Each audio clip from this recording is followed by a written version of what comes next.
नमस्ते दोस्तों, कैसे आप सब। उम्मीद करते हैं अच्छे ही होंगे। आज हम पढ़ेंगे अर्थक्वेक के बारे में। ठीक है, आज हमारा नया यूनिट चालू हो रहा है। नया यूनिट कह सकते हैं, नया सब्जेक्ट कह सकते हैं। ठीक है, अर्थक्वेक ज़्यादा बड़ा है नहीं, लेकिन अर्थक्वेक से जो भी क्वेश्चन आते हैं, जहाँ से क्वेश्चन आते हैं, पूरा शॉर्ट में और एक ही वीडियो में पूरा का पूरा अर्थक्वेक खत्म हो जाएगा। ठीक है, इसलिए जो भी चीज़ें हैं इम्पॉर्टेंट हैं, उसको ध्यान से सुनिएगा, समझिएगा और उसके बाद दोहरा के क्वेश्चन कर लीजिएगा। ठीक है, तो आइए स्टार्ट करते हैं कि अर्थक्वेक के बारे में होता क्या और जानते हैं इसको। देखिए, earthquake is the disturbance that happens at some depth below the ground level. Ground level से नीचे कुछ डिस्टर्बेंस होता है। ठीक है, which causes shocking of the earth surface that causes seismic wave. कौन सी तरंगे होती हैं? सिस्मिक तरंगे होती हैं। Earthquake is movement of the tectonic plate of earth crust और वोल्केनिक एक्शन। ये क्या करता है? मूवमेंट होता है टेक्टोनिक प्लेट का। किसकी वजह से होता है? या तो क्रस्ट के या वोल्केनिक एक्शन के, ज्वालामुखियों के द्वारा ठीक है, this vibration happens in the all direction and totally uncertain the location. इनका कोई लोकेशन नहीं होता, अनसर्टेन होता है, अचानक से। ठीक ना, time, duration, magnitude and frequency of earthquake are totally unknown. किसी को मालूम नहीं रहता। जब आता है एक हम एवरेज लगा लेते हैं कि हाँ इतने मैग्नीट्यूड का हमारा अर्थक्वेक आ सकता है, उसका हम क्या करते हैं, एक प्री एक्यूरेट नहीं बोल सकते हैं कि प्री में हम क्या करते हैं, अनुमान लगा लेते हैं कि हाँ इतना होता है, उस हिसाब से हम अपने आप को बचाव के लिए कार्य कर लेते हैं, तैयार रहते हैं। ठीक ना, तो कह रहा है कि अर्थक्वेक क्या होता है। अर्थक्वेक क्रस्ट के, हमारा जमीन पूरा का पूरा हमारा जो डेप्थ है जमीन के नीचे, क्रस्ट, मेंटल कोर, 3 भागों में बटा हुआ है। तो क्रस्ट में या तो क्रस्ट में वोल्केनिक एक्शन के द्वारा, या तो क्या होता है हमारा टेक्टोनिक प्लेट के मूवमेंट के द्वारा। ठीक है, हमारे अर्थ में कुछ वाइब्रेशन होते हैं। वाइब्रेशन होने के वजह से जो भी हमारी दिक्कतें आती हैं, वो सब क्या होती हैं, अर्थक्वेक कहलाते हैं। ठीक ना, चलिए अब देखिए, कह रहा है कि अर्थक्वेक क्लासिफिकेशन। एक भाग क्या होता है, क्रस्ट। दूसरा भाग क्या होता है, मेंटल। ठीक है, और तीसरा क्या होता है, कोर। तो क्रस्ट में ये टोटल भाग कौन सा है, क्रस्ट का है। ठीक है, क्रस्ट किसका किसका, सिलिका और एल्यूमिनियम का मिक्सचर होता है। ठीक है, चलिए फिर उसके बाद मेंटल 2 होते हैं, एक अपर मेंटल होता है, एक लोअर मेंटल होता है। ये सिलिका और मैग्नीशिया का, ये सिलिका और एल्यूमिना का। ठीक ना, फिर कोर किसका होता है, आउटर कोर होता है और इनर कोर होता है। किसका किसका होता है, मैक्सिमम कंपोजिशन निकिल और फेरस, लोहे का। ठीक ना, तो ये पूरा 3 भाग में है। ठीक, तो क्रस्ट क्या होता है कि this crust is the outer most fragile solid part of the earth. Earth का जो सॉलिड पार्ट होता है उसे हम क्या कहते हैं, क्रस्ट कहते हैं। मेजर कॉन्स्टिट्यूएंट किसका होता है, सिलिका और एल्यूमिना का। ठीक है, ये चीजें आप याद रखिएगा। फिर Conrad discontinuity boundary separate the upper and lower part of the crust. ठीक है, कोनार्ड डिसकंटिन्यू बाउंड्री सेपरेट, देखिएगा यहाँ पे कोनार्ड मोह डिसकंटिन्यू। ठीक ना, ये क्या है, दोनों सेपरेट हैं, वही चीज यहाँ पे बता रहा। Boundary separate the upper and lower part of the crust. Okay, फिर मेंटल क्या होता है कि this portion just below the crust is called the mental, it is solid state. किसमें होता है, सॉलिड स्टेट में होता है। मेजर कॉन्स्टिट्यूएंट किसका होता है, सिलिकॉन और मैग्नीशियम का, जिसे हम SiMa के नाम से जानते हैं। Lithosphere, crust and the uppermost part of the mantle are called lithosphere. Lithosphere ये क्या होता है, जो क्रस्ट और मेंटल का अपर मोस्ट पार्ट होता है, ठीक ना, वो क्या कहलाता है, लिथोस्फीयर कहलाता है। और एंथोस्फीयर क्या कहलाता है, upper portion of the mantle. ठीक है, फिर Mohorovicic discontinuity separate the crust from mantle. Core क्या होता है या बायोस्फीयर क्या होता है? It is the inner most layer made the heavy material, this layer produce earth magnetic field. क्या प्रोड्यूस करता है? Magnetic field. ठीक है, किसका किसका पोर्शन होता है? निकिल का होता है और आयरन का होता है। ठीक ना। Gutenberg discontinue is the mental and core boundary पे होता है। लेमन डिसकंटिन्यू कहाँ होता है? Boundary between outer and inner core पे होता है। ओके, DMRC में पूछा है। Part of core, inner core और आउटर कोर, ये होता है सॉलिड स्टेट में और आउटर कोर होता है लिक्विड स्टेट में। मेन कॉजेज ऑफ अर्थक्वेक का कौन कौन सा? टेक्टोनिक प्लेट का मूवमेंट, वोल्केनिक इरप्शन की वजह से, ज्वालामुखी जो फटता है, सरफेस कॉन्ट्रैक्शन की वजह से, और इलास्टिक रिबाउंड थ्योरी। ठीक है, सरफेस कॉन्ट्रैक्शन जब वो सिकुड़ता है। ठीक है। टाइप ऑफ अर्थक्वेक, एक होता है collapse earthquake. Collapse earthquake occur in the underground mines. कहाँ होता है? अंडरग्राउंड माइंस में। ठीक ना। Main causes of this earthquake is the pressure generate with in the rock. कहाँ पे? रॉक के अंदर क्या होता है? प्रेशर जो जनरेट होता है। This earthquake are created by control explosion. किससे? एक्सप्लोजन से कंट्रोल करते हैं। वोल्केनिक अर्थक्वेक क्या होता है? This earthquake happen before after the eruption of volcano. It is caused when magma leaving the volcano is filled by rock being passed to the surface. ठीक है। Tectonic earthquake क्या? The most common form of the earth is caused by the movement of lost fragmented place of land of the earth crust known as tectonic plate। जहाँ पे कम loose होता है fragmented, वहां पे tectonic plate क्या होती है? मूवमेंट की वजह से ये अर्थक्वेक आते हैं। Okay. Induced earthquake, induced quakes are caused by human activity like the construction of tunnel, the filling of reservoirs. Okay. Explosion earthquake, this earthquake result from the explosion of chemical and nuclear. Explosion की वजह से, जब हम nuclear testing करते हैं या chemical की testing करते हैं, उनकी वजह से जो अर्थक्वेक वाइब्रेशन आते हैं जमीन के नीचे, वो एक्सप्लोजन अर्थक्वेक कहलाता है।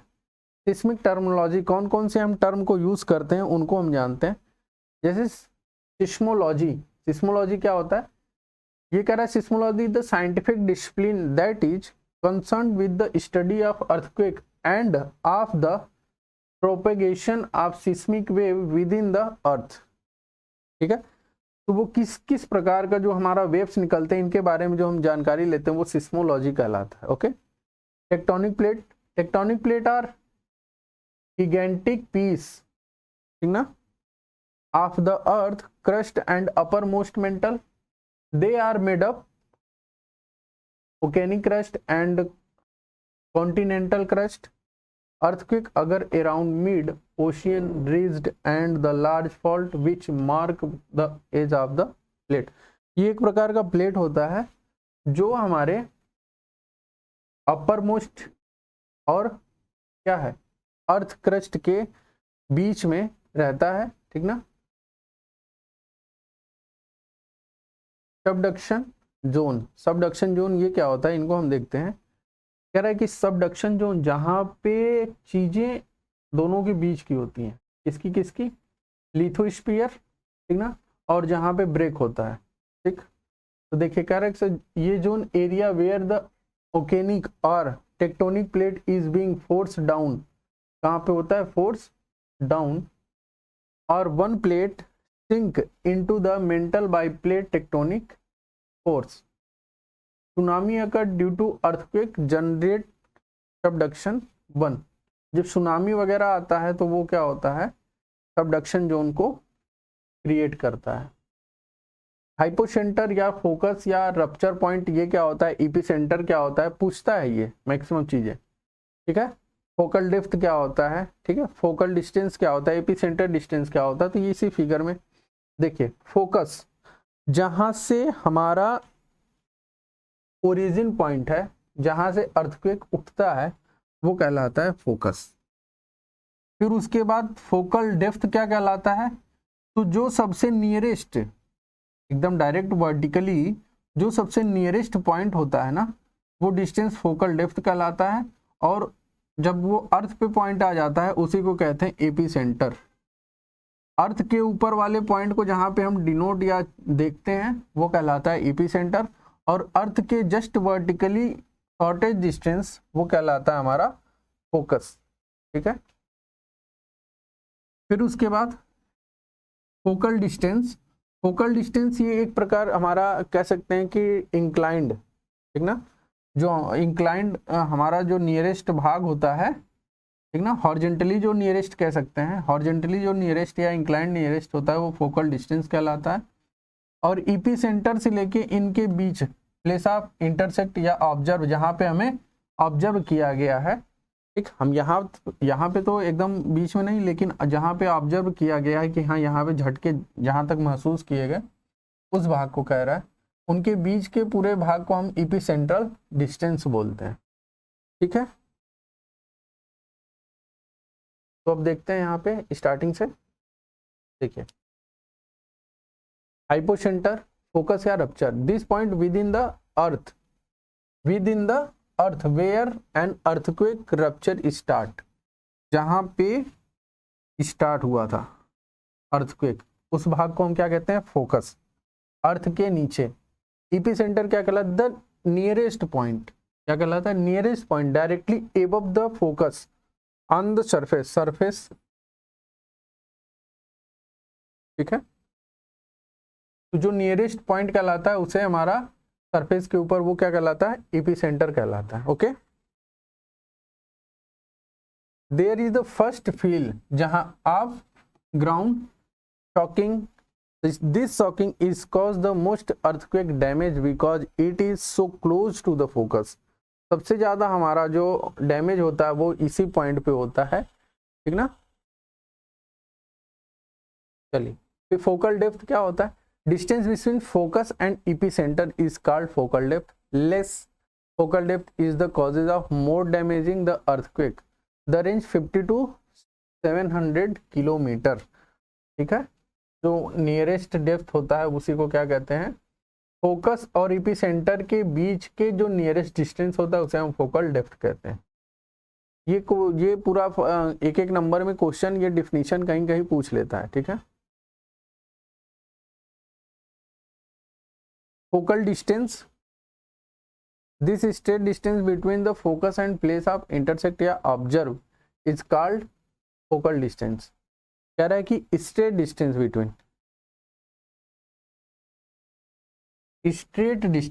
between focus and observe। okay, epicenter distance, epicentral distance क्या होता है, distance between point of epicenter and epicenter is called epicentral distance। Okay,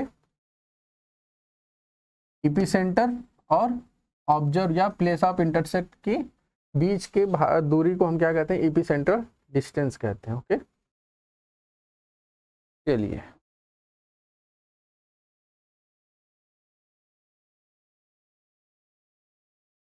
फिर सिस्मोग्राफ, एन इंस्ट्रूमेंट इस जिससे हम क्या करते हैं, अर्थक्वेक के वेव को मेजर करते हैं। ठीक ना, वो क्या कहलाता है, seismograph.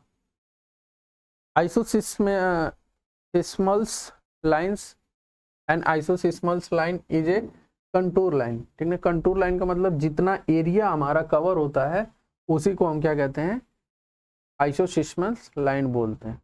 Point of equal intensity, बराबर की इंटेंसिटी को। ठीक है, आइसोसिस्मल्स मैप क्या होता है, is used to show line of equally felt seismic intensity measure on the modify। ठीक है, Mercalli scale, this map help to identify earthquake epicenter। plate tectonic theory, so plate tectonic is the theory that earth outer shell is divided in the large slabs solid rock called plate that glide over earth mantle। okay, geologist Alfred Wegener render the plate of tectonic theory। कौन दिया था? Geologist थे Alfred Wegener ने, Wagner render, ये इन्होंने plate tectonic theory दी थी 1915 में। ठीक है, ये आपका मैप दे रखा है पूरा, divergent plate boundary, convergent plate boundary और ट्रांसफर प्लेट बाउंड्री।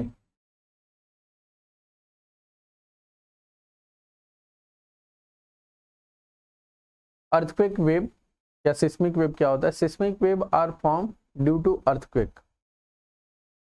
अर्थक्वेक की वजह से जो हमारा सिस्मिक वेव्स जो फॉर्म होते हैं, तरंगे होती हैं, वो अर्थ एक्सप्लोजन या volcano that impart low frequency acoustic energy wave that travel through the earth layer. जिस प्रकार का हमारा ये अर्थ होता है ना, उसी वेव को हम सिस्मिक वेव बोलते हैं। टाइप ऑफ सिस्मिक वेव, एक होता है बॉडी वेव, ठीक है, और दूसरा होता है सरफेस वेव।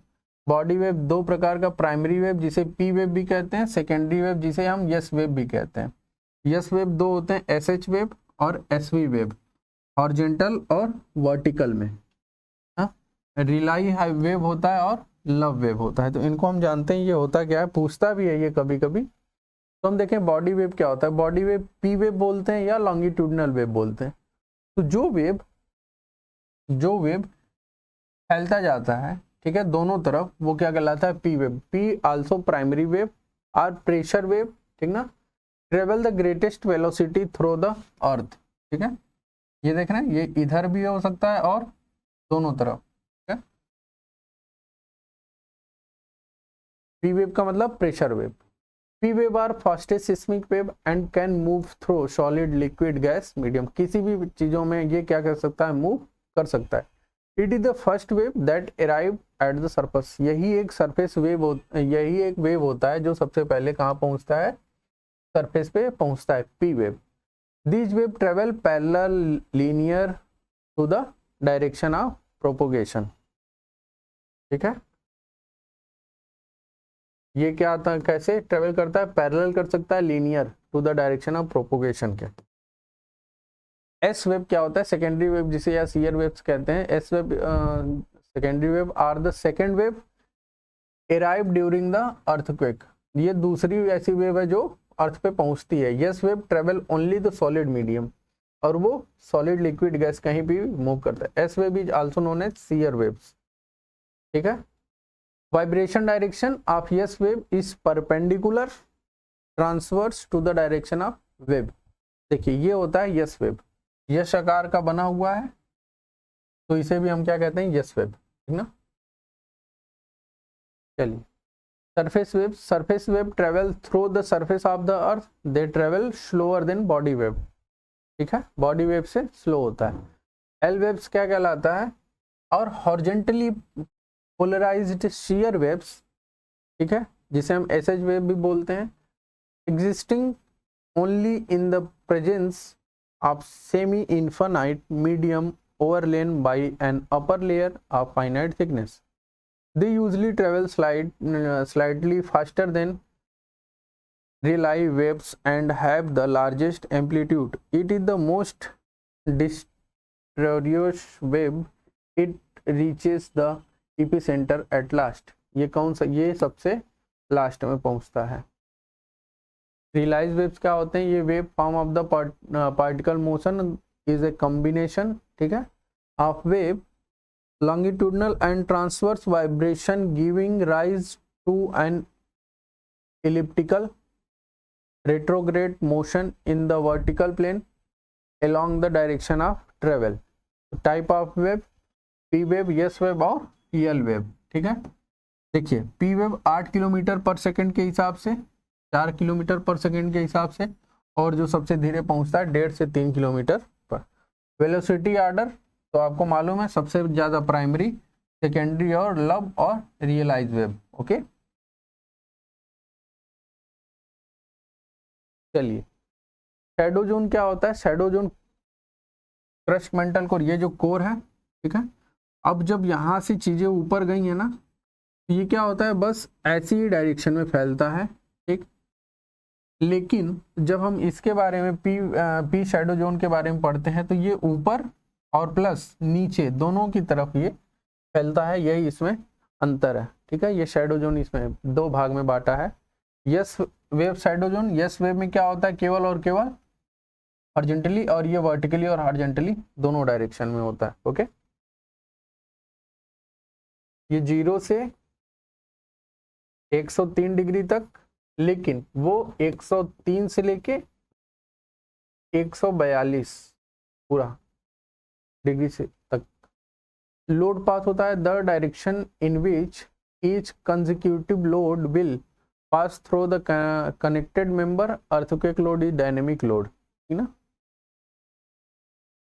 देखिए डिजास्टर्स क्या होता है, जो डिजास्टर्स हमारा आता है, नेचुरल डिजास्टर होता है, एक मैन मेड होता है डिजास्टर। ठीक ना, मेट्रोलॉजिकल और जियोफिजिकल। नेचुरल में तो मेट्रोलॉजिकल में होता है हरिकेन, टाइफून या साइक्लोन। ठीक है, tropical storms, winter storms, wind storms, floods, hails, wild fires and draft.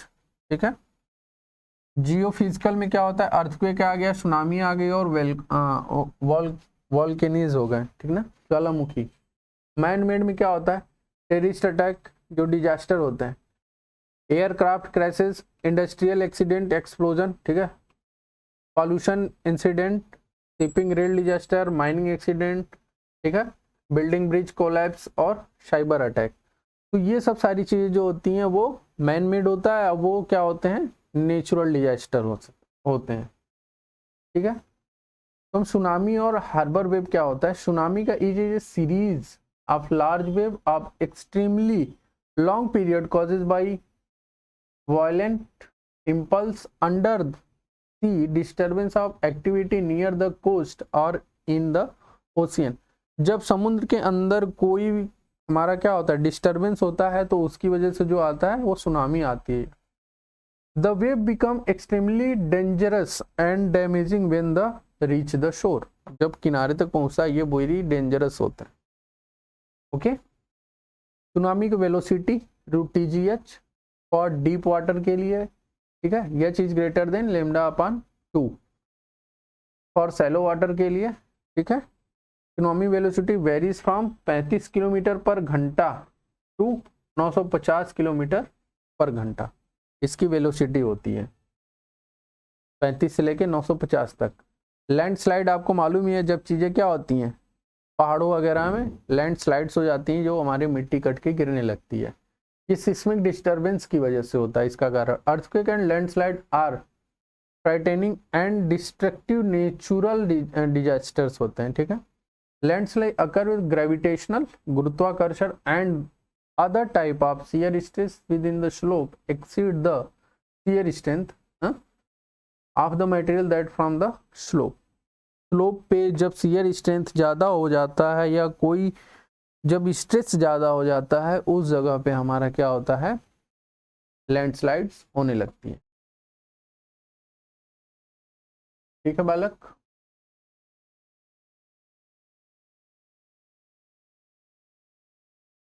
Liquefaction क्या होता है, it is the stage primarily in saturated cohesionless reduced to negligible value for all engineering purpose when the pore pressure approach the total confining pressure during earthquake shocking। Liquefaction का मतलब ये होता है कि जो चीज़ें हमारा लिक्विडफाई में बदलने लगती हैं, पिघलने वाले कंडीशन में होती हैं, वो हमारा क्या कहलाता है, लिक्विफिकेशन कहलाता है। Okay, in the condition soil behave like a fluid mass. ठीक है, चलिए, faults a fracture along which the block of crust on either sides have moved relative to one another parallel to the fracture। Crust on either side have moved relative to one another parallel to the fracture plane। जब वो एक दूसरे के ऊपर क्या होता हो, ऐसे जब मूव करता हो, तो वही कह रहा है डीप स्लीप फॉल्ट, जब वो गहराई में फटता हो। ठीक ना, स्लिप हो जाता हो तो उसको क्या बोलते हैं, डीप स्लिप फॉल्ट बोलते हैं। Or inclined fracture where the block है मोस्टली शिफ्टेड वर्टिकली, क्या होता है, वर्टिकली मूवमेंट हो जाता है। ये जो मूवमेंट हो रहा है वो किसका हो रहा है, अर्थ का हो रहा है। यहाँ केवल और केवल किसकी बात हो रही, अर्थ की बात हो रही। कह रहा deep sleep is the inclined split with vertical movement, ठीक है, अपवर्ड या डाउनवर्ड, ठीक है। इसको हम दूसरी भाषा में भी कह सकते हैं कि जो डीप स्लीप कहलाता है वो वर्टिकली मूवमेंट होता है अपवर्ड या डाउनवर्ड, उसी को हम क्या कहते हैं, डीप स्लीप फॉल्ट बोलते हैं। ओके, चलिए type of earthquake fault. There is 3 type of earthquake fault. अगर कौन कौन सा, strike slip fault, both block slide horizontally occurs one another, ठीक है। तो जो हॉरिजॉन्टली जो हमारा क्या होता हो, एक दूसरे के प्रति स्लाइड करता हो, वही क्या कहलाता है, strike. Fault move horizontally is known as strike slip.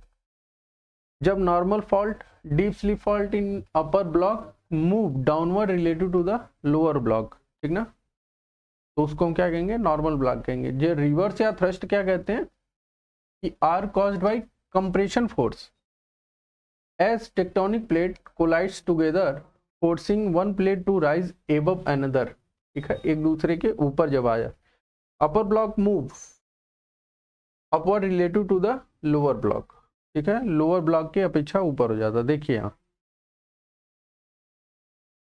ये स्ट्राइक है जो क्या हो रहा है, ऊपर और हॉरिजॉन्टली मूव कर रहा है आगे पीछे, ठीक है। ये डीप कहलाता है, मतलब आगे वाले की अपेक्षा जब ये कहाँ चला गया, पीछे चला गया, ठीक है, तो ये क्या कहलाता है, डीप हो गया। ये रिवर्स क्या होता है, रिवर्स का मतलब आगे था, आगे से क्या हो गया, पीछे चला गया, और फिर उसके बाद जो वर्टिकली मूव करता है वो क्या कहलाता है, रिवर्स फॉल्टिंग, ठीक ना। स्ट्राइक तो आप देख ही रहे हैं। फिर नॉर्मल फॉल्टिंग क्या कहलाता है, जब वर्टिकली ऊपर नीचे होता है, ठीक है। क्लासिफिकेशन ऑफ अर्थक्वेक, अर्थक्वेक की क्या क्या क्लासिफिकेशन है, बेस्ड ऑन लोकेशन के हिसाब से, ठीक है। फिर उसके बाद बेस्ड ऑन फोकल डेप्थ के, बेस्ड ऑन प्लेट के, ठीक है, बेस्ड ऑन मैग्नीट्यूड या earthquake, based on intensity, intensity का, बेस्ड ऑन एपिसेंट्रल डिग्री, ठीक है। तो हमारे कितने हैं बेस, 6 बेस पे हम क्या करते हैं, उसके क्लासिफिकेशन को बांटते हैं। कितने, 6 में से पहला हम देखते हैं बेस्ड ऑन लोकेशन के हिसाब से। कह रहे कि इंटरप्लेट अर्थक्वेक, इंटरप्लेट अर्थक्वेक का मतलब a earthquake that decrease at boundaries, tectonic plate called interplate earthquake, it is classified into following types, ठीक है। ये जो टेक्टोनिक प्लेट है वो क्या होती है, डिक्रीज हो जाती है एट बाउंड्री लेयर पे, ठीक है, तो उसी को क्या बोलते हैं, इंटरप्लेट। और ये कितने टाइप्स के होते हैं, 2 मेनी टाइप्स के, कन्वर्जेंट बाउंड्रीज, डाइवर्जेंट बाउंड्री और ट्रांसफर बाउंड्रीज। कन्वर्जेंट बाउंड्री कहलाता है कि ये एक जो पिछला हम पढ़े हैं रिवर्स फॉल्ट, उसी का ही रूप होता है, ठीक है। Plate come to each other and passes over each other, ठीक है। डाइवर्जेंट बाउंड्री जो होता है वो किसकी तरह होता है, नॉर्मल फॉल्ट की तरह होता है, ठीक है, जो हॉरिजॉन्टली मूव करता है। ट्रांसफर बाउंड्री क्या होता है, ये स्ट्राइक स्लिप फॉल्ट होता है, ठीक है। Plate away from each other और plate across from the side to each other, ठीक है। ये देखिए ये कन्वर्जेंट है, मतलब ये एक दूसरे के प्रति, ये अक्सर सुनामी वगैरह में आता है, ये ऊपर क्या हुआ, उठ रहा है, ठीक है, ये ऐसे उठते चले जाते हैं, ये कन्वर्जेंट बाउंड्री है। ट्रांसफर बाउंड्री क्या होता है, ये एक प्लेट दूसरे प्लेट के आगे पीछे हो जाती है, ये आगे है और ये क्या हो रहा है, पीछे हो जाता, मूव कर जाता है ये। और डाइवर्जेंट क्या होता है, एक दूसरे के अपोजिट मूव करता है, ठीक है। तो कन्वर्जेंट अवे फ्रॉम, ठीक है, और हमारा क्या होता है हॉरिजॉन्टली, और वो कह सकते हैं कि कन्वर्जेंट। इंटरप्लेट अर्थक्वेक, कह रहा है कि an earthquake that occur at central portion of, ठीक है, tectonic plate is called interplate earthquake. It is classify following time, dip slip fault और स्ट्राइक, जिसको हम देख चुके हैं, वो यहाँ दिखाया गया है। बेस्ड ऑन फोकल डेप्थ, ठीक है, फोकल डेप्थ के आधार पे कितने टाइप्स के होते हैं? 3, सैलो, इंटरमीडिएट और डेप्थ। जब फोकल डेप्थ किलोमीटर में, जब 70 किलोमीटर से कम हो तो वो क्या कहलाएगा? सैलो टाइप का अर्थक्वेक है। जब 70 से 300 के बीच में तो वो क्या कहलाएगा? इंटरमीडिएट है। जब 300 से ज्यादा है तो वो क्या कहलाएगा? डीप है। ओके, चलिए, based on plate, tectonic earthquake, non tectonic earthquake, ठीक है। 4th नंबर पे आता है based on magnitude of earthquake. तो मैग्नीट्यूड को किसी रिएक्टर स्केल पे क्या करते हैं? मापते हैं। Reactor magnitude of an earthquake is determined from the logarithm of the amplitude, जितने तेज उसका एम्पलीट्यूड होगा, अब आवृत्ति होगी, उस वेव रिकॉर्डेड बाय सिस्मोग्राफ। किसमें करते हैं? सिस्मोग्राफ से हम रिकॉर्ड करते हैं। Richter scale to use to measure the earthquake magnitude. तो रिएक्टर का क्या काम है? अर्थक्वेक के मैग्नीट्यूड को मापने का, लेकिन अर्थक्वेक के उसको रिकॉर्ड करने का किसका काम है? सिस्मोग्राफ का, ठीक है। तो मैग्नीट्यूड लेवल लेस देन 2.9, जब 2.9 से नीचे हो तो वो कैसा होगा? किस कैटेगरी का? माइक्रो, बहुत हल्का सा महसूस होगा झटके। Generally not felt by people, people में कोई नुकसान नहीं होता। जब 3 से 3.9 के बीच में होता है तो माइनर होता है। तो इसमें failed by many people, damage नहीं होता है। 4 से 4.9 के अंतर्गत आता है तो लाइट मानते हैं, ठीक ना। Often fail but only causes minor damage, damage क्या होता है? हल्का। जब 5 से 5.9 के बीच में होता है तो मॉडरेट होता है, ठीक है। Slight damage to building, building में हल्का सा नुकसान। 6 से 6.9 के बीच में होता है तो अर्थक्वेक स्ट्रांग होता है। Major damage in populated area में 7 से 7.9 होता है तो मेजर होता है। Serious damage over large area, loss of life, इसमें जान भी चली जाती है कुछ लोगों की। 8 से 9 होता है तो मैक्सिमम, ठीक ना। टोटली डिस्ट्रॉय, सब कुछ क्या हो गया? कम्युनिटीज नियर इट्स एपिसेंटर, ये कहाँ पे होता है? मैक्सिमम एपिसेंटर के पास होता है, ठीक ना। जब 9 से ज्यादा होता है तो डिजास्टरस आ गया, मतलब लार्ज एरिया, डिजास्टर आ गया, ठीक है। चलिए, बेस्ड ऑन इंटेंसिटी, तो intensity is the measurement of the actual strength of the earthquake. Intensity क्या करता है? आवृत्ति, उसको जो तीव्रता होती है वो मापता है कि कितना उसका तीव्र था, ठीक ना, अर्थक्वेक का। The strength of the earthquake is measured in term of the actual damage caused by the shocking intensity, varies from perception of people, animal and other aspects, ठीक है। चलिए, intensity measurement of the earthquake, किसे किसे measurement करते हैं intensity को? रोजीफोरल scale से, मार्काली scale से, जिसे हम, इसका रेंज क्या होता है? 1 से लेके 12 तक होता है।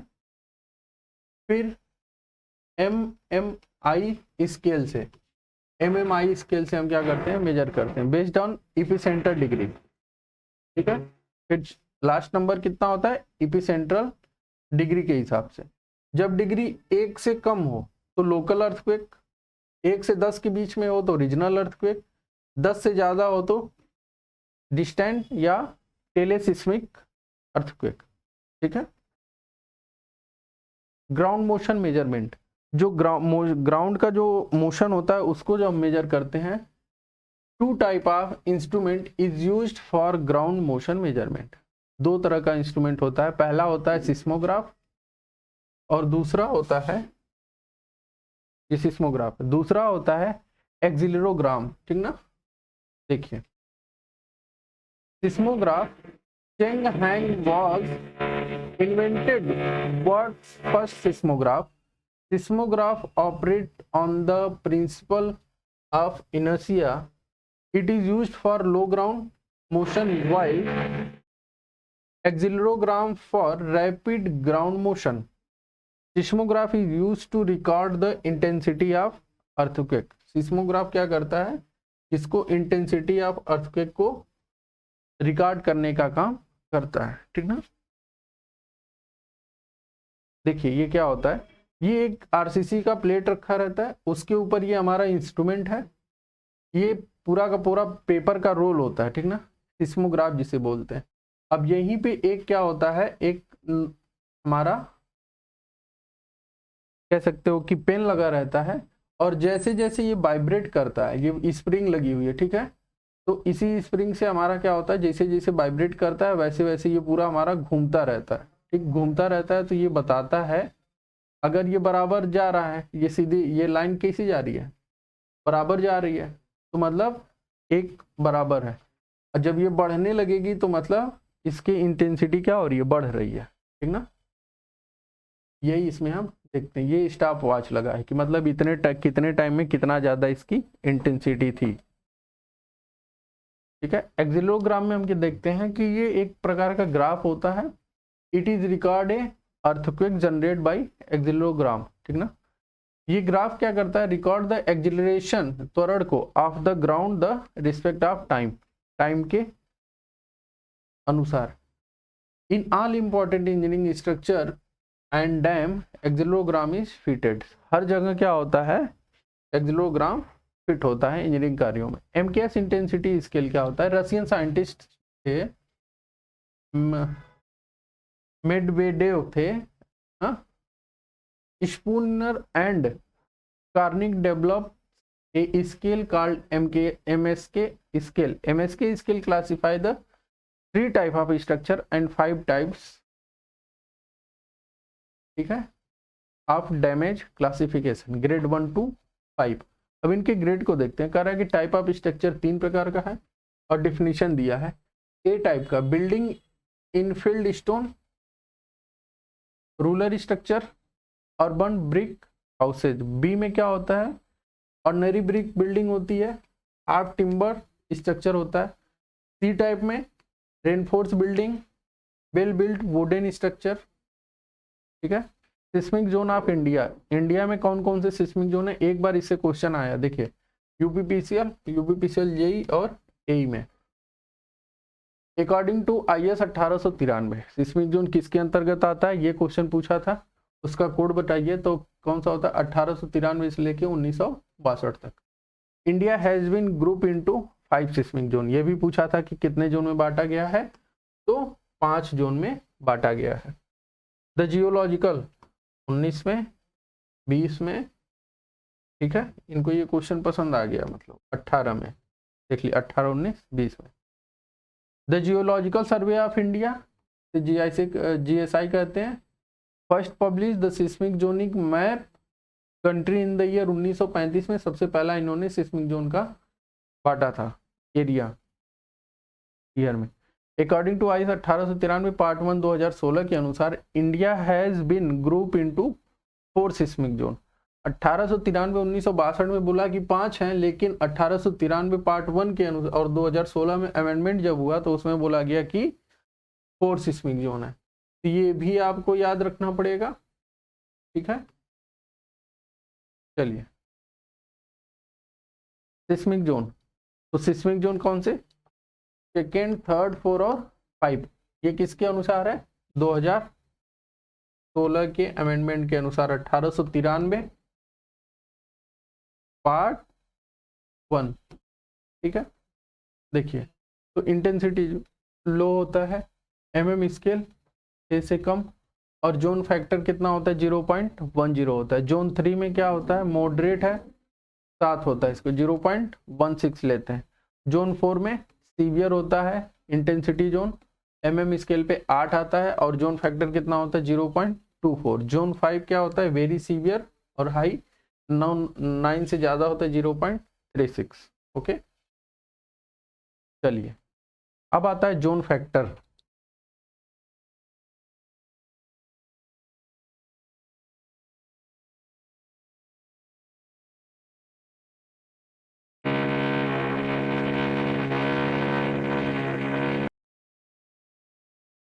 चलिए, जोन फैक्टर दे रखा है, कह रहा है कि zone factor are given on the basis of expect intensity of the earthquake and different zone. ठीक है, it is given based on the maximum considered, सबसे ज्यादा इसमें कंसीडर किया जाता है, ठीक ना, अर्थक्वेक MC के अनुसार, maximum consider earthquake and service life of the structure in a zone.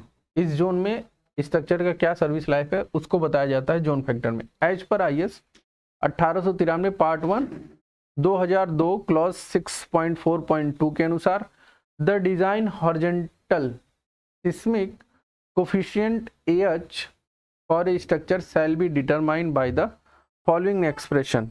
ठीक ना, तो कैसे कैसे करते हैं, तो AH हम कैसे निकालते हैं, ZI/2R इंटू SA/G से हम क्या करते हैं, हम निकालते हैं। तो Z क्या हो गया, जोन फैक्टर हो गया, I क्या हो गया, इंपॉर्टेंस फैक्टर, R क्या हो गया, रिस्पांस रिडक्शन फैक्टर हो गया, SA/G एवरेज, ठीक है, रिस्पांस एक्सिलरेशन कोफिशिएंट हो गया। ठीक है ना, इससे हम क्या निकाल लेते हैं, AH निकाल लेते हैं, और AH क्या है, horizontal coefficient, horizontal seismic coefficient होता है। ठीक है, elastic rebound theory, rebound theory के बारे में आपको एक बार बता भी दिया गया था। तो कह रहा है कि according to elastic rebound theory, due to the crust deform the rock that is span in opposite sides of a fault are subjected to shear stress, slowly the deform until their internal rigidity is exceeded। ठीक ना, exceeded।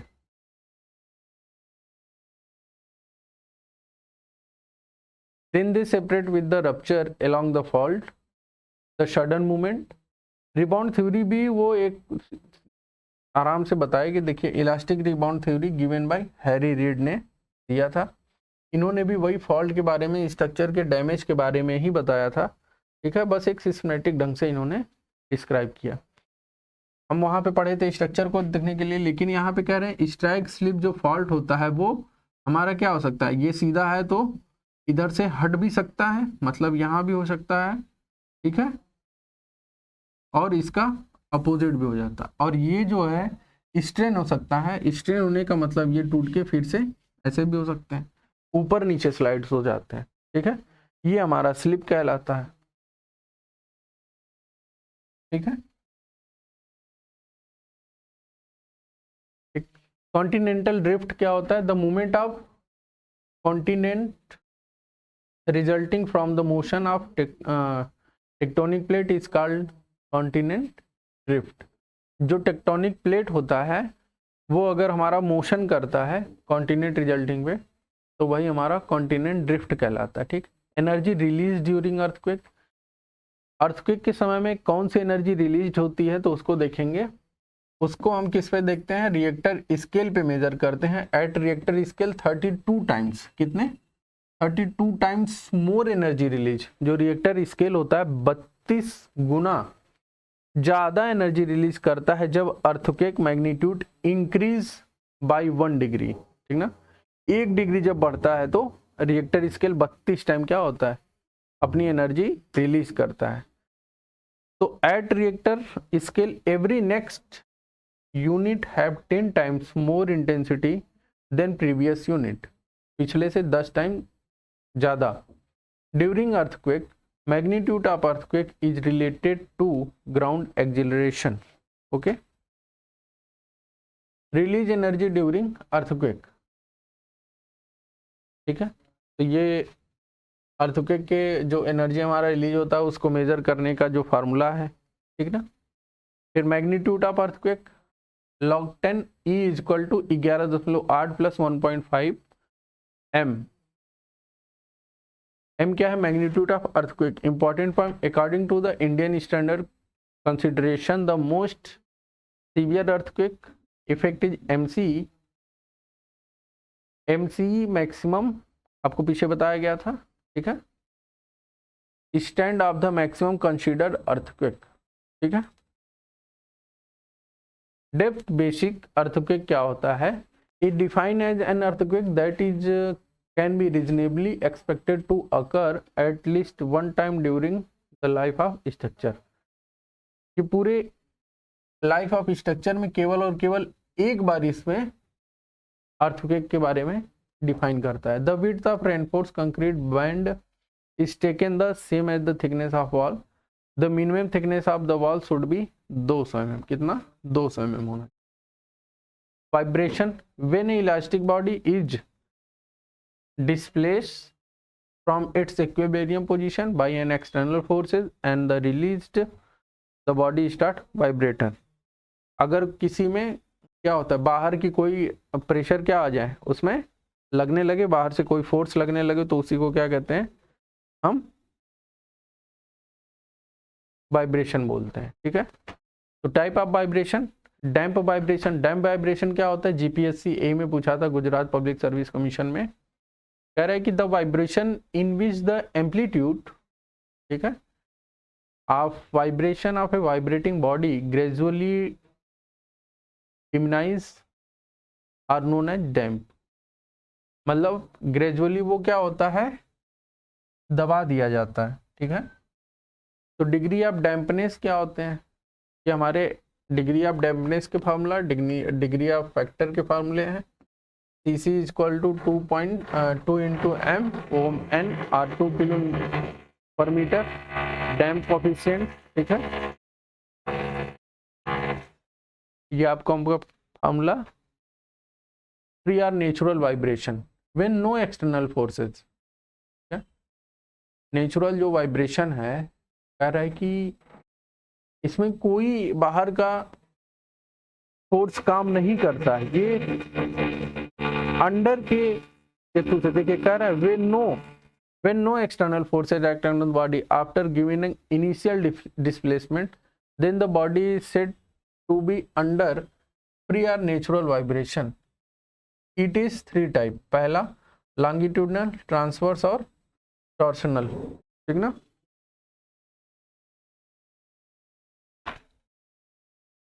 Force vibration, body vibrated under the influence of external forces। building vibration during earthquake। okay। equilibrium method क्या होता है? when vibratory system is in equilibrium, the algebraic sum of the forces moment acting it is 0। ठीक है। तो क्या होता है? Equilibrium मतलब कहने का मतलब जितना हमारा फोर्स लग रहा है उतना उसको न्यूट्रल करने के लिए कोई अलग से फोर्स लगता है अपोजिट, तो वो क्या होता है? इक्विलिब्रियम में हो जाता है।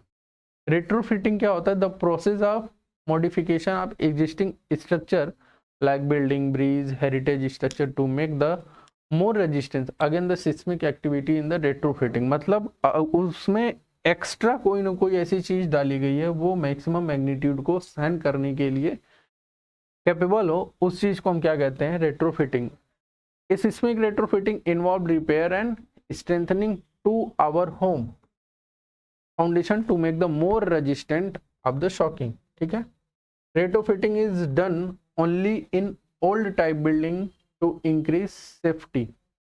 ठीक है। नोट में देखिए क्या दे रखा, IS 3935 2009 Indian standard guideline for repair and seismic strengthening of the building earthquake resistance. ठीक है। 3935 और 2009 में क्या दे रखा है? स्ट्रेंथ ऑफ बिल्डिंग सिस्टम क्या होना चाहिए? 1893 2002 के बारे में आपको बताया गया रेजिस्टेंट डिजाइन ऑफ। ये इनको एक बार आप देख लीजिएगा। Method of seismic strengthening of building by intersecting earthquake band in masonry wall, plinth band, sill band, lintel band, roof band etc। ठीक है। by providing vertical reinforcement at the side, jam door, window, ये सब सारी चीज़ें। कौन कौन सी जो हमारे कह रहे हैं कि जो स्ट्रेंथनिंग है बिल्डिंग के, उनके बारे में बताया गया कौन कौन से स्ट्रेंथ होते हैं। ठीक ना।